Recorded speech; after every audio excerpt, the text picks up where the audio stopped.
सिंध हुकूमत सीपीटी आपका झेली जा रहा है। जब आप हमारी नहीं सुनते हैं तो हम खुद आपके पास सिंध असेंबली या सीएम हाउस तक पहुंच सकते हैं, जहां पहुंचने पर हमारी माओ बहनों बेटियों को, हमारे भाइयों को, हमारे बुजुर्गों को तशद्दुद करके, टॉर्चर करके आप लोग अपने थानों में बंद करते हैं।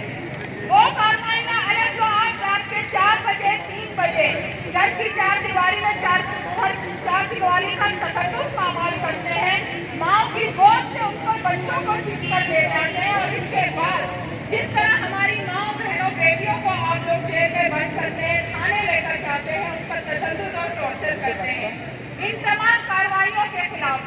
आज ये तमाम फैमिली, हर तबके फिक्र के लोग, कराची में बसने वाले लोग आज फिर प्रेस क्लब के सामने जमा है और सिंध हुकूमत आपसे ये सवाल कर रहे हैं कि हमारे लोग कहाँ हैं,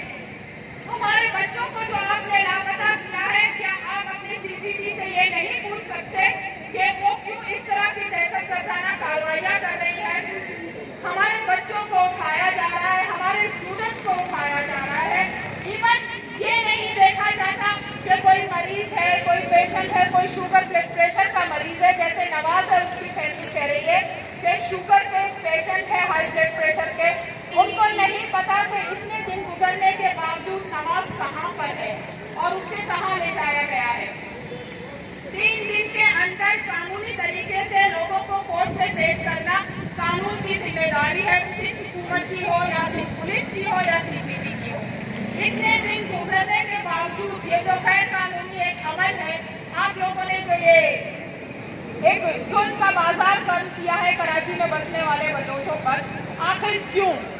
या हम सवाल उठाने सकते हैं या नहीं, या ये भी हमारे लिए गुनाह करार दिया जाएगा?